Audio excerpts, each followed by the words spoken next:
Hello and welcome to the madness that is making BattleBots in Scrap Mechanic. This is episode 1 of the rebooted tutorials for ScrapWars. Woohoo! Today we'll be going over chassis construction and drive code. So this is one of our lightweights. This is an unpainted version of Salamander Salad Man. As you can see, it is made mostly of light flat blocks, regular polygons, and these light gray polygons. What are these light gray polygons? Well, they are our metal wedges. In ScrapWars, we have a couple different polygon sets. So this is the Mod Pack Polygon ScrapWars edition. These are our lighter and less durable polygons, known kind of as plastic polygons. We also have our metal polygons, which are heavier and more slippery, as well as stronger. These are our metal polygons, as it is said, metal wedges. This is what you'll primarily make your chassis out of, as well as our ScrapWars edition flat blocks. So this orange is our plastic, quote unquote. This light tan is ultralight, which we use basically to simulate air, because this stuff is far too light to exist in real life.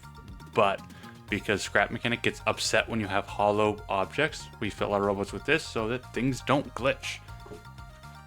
Yeah, we also have our medium blocks, ultra heavy, super heavy, heavy blocks. These are all stronger, except I believe ultra and super heavy are the same durability.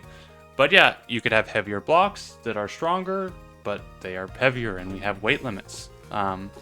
So that's how you build a chassis. I just spawned out 2 robots, so you can see plastic wedges, light blocks, medium blocks, metal wedges, all that sort of stuff, just so you can know roughly how you want to construct a robot. Now, after you have a constructed robot, you want it to be able to drive. So we have a couple methods for driving, if I could spell correctly. The most common one is our WASD drive code made by Hutobi. You put that in your robot. You grab a motor that you want to use. Normally these 1x1 gas engines are the best option for that. You hook the left and right plus blocks into the motor. You hook your seat into the steering wheel blocks. And then you hook these to your wheels, as you do. And then, voila, you have drive. Of course, you need to adjust your motors. And you have drive, although this is really slow.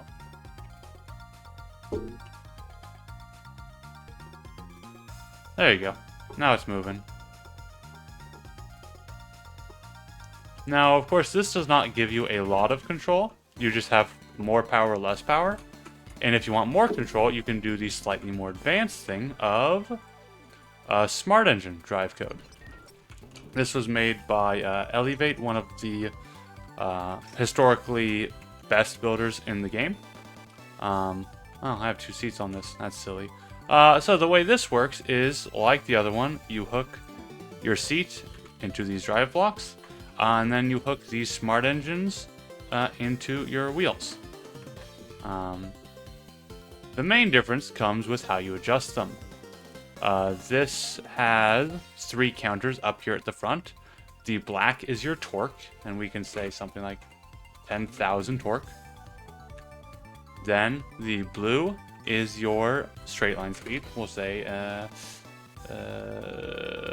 4,000. That's probably overkill. And then the light red will be your drive turning speed, and we'll say 2,000. Now, when we go to drive it, it's zooming.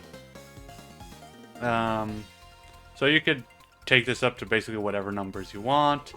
I currently have regular gravity on just because we fight on higher gravity, but it makes it more annoying to fly around. That is something we're actively working on fixing.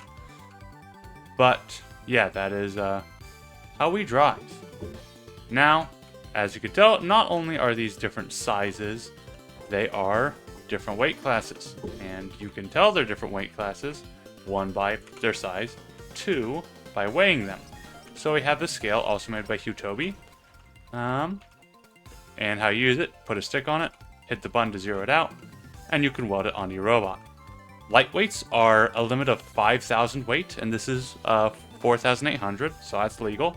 Although it needs to have the back covered up because ultralights.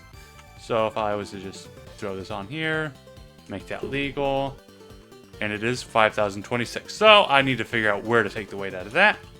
This robot, heavyweight, boop.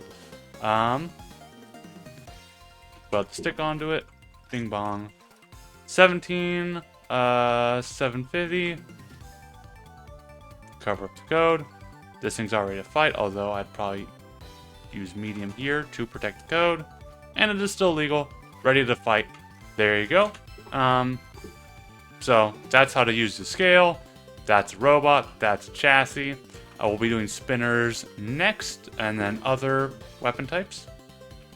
But I thought I'd give you a nice introduction into how to start battling in Scrap Mechanic. Thank you for watching. Hope to see you in the midst of the madness again.